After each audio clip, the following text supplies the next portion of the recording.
I start dating Samuel Nelson, who's known for being a playboy. Everyone thinks I'm hopelessly in love with him. When he skips class to fight, I take notes for him. When he flirts with others, I cover for him. I spent 3 years as the pushover who grovels at his feet. I pour my heart and soul into helping him get into a top college, but just before the semester starts, he dumps me. He says haughtily, "I know you've liked me for a long time, but you always have your head buried in books. Compared to Anna, you're far too dull and uptight. Let's break up. I want to be with Anna instead." Everyone waits to see me have an emotional meltdown. However, I simply check the 50 million that has been transferred to my bank account and reply earnestly, "Sure. I wish you two the best." No one knows that I only devoted myself fully to being Samuel's girlfriend because his mother offered me far too much money to refuse. Now that I have the money, even if he didn't dump me, I would have dumped him myself. Did Irene just wish Samuel the best after he broke up with her? She ended the call in under a minute too.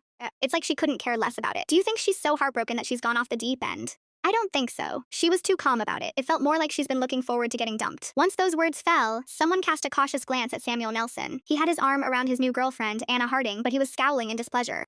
Therefore, the crowd quickly backpedaled. We've all seen how crazy Irene has been about Samuel for years now. There's no way she'd really be unbothered by the breakup. I'm sure she's just trying to bottle up her feelings. I bet that in less than 3 days she'll come crawling back to him, begging him not to dump her. Samuel's expression eased a little as he remarked, "If she comes begging to get back together with me, I'll consider patching things up with her, depending on what she does." I knew nothing of their conversation as I lugged my suitcase to the train station. Even if I'd heard their taunts and ridicule, I would have simply smirked indifferently. My parents believed that there was no point in giving daughters an education.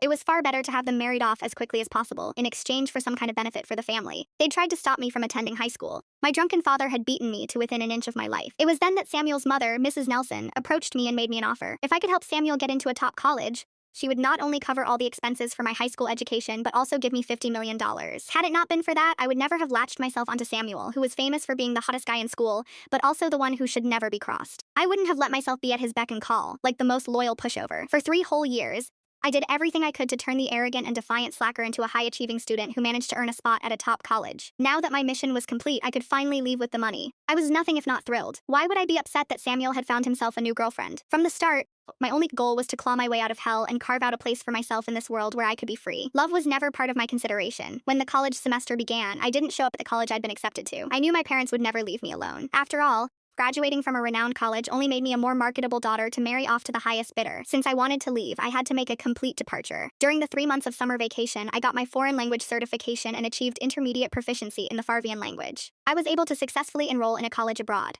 As I was about to board my flight to Bari, in the country of Farvia, I got a message from Samuel, who seemed to want to mend our relationship. "Why did you block me everywhere? It's been an entire summer, Irene. Haven't you thrown your tantrum long enough? Even though Anna and I have gotten together, you and I can still be friends. Stop kicking up a fuss and unblock me."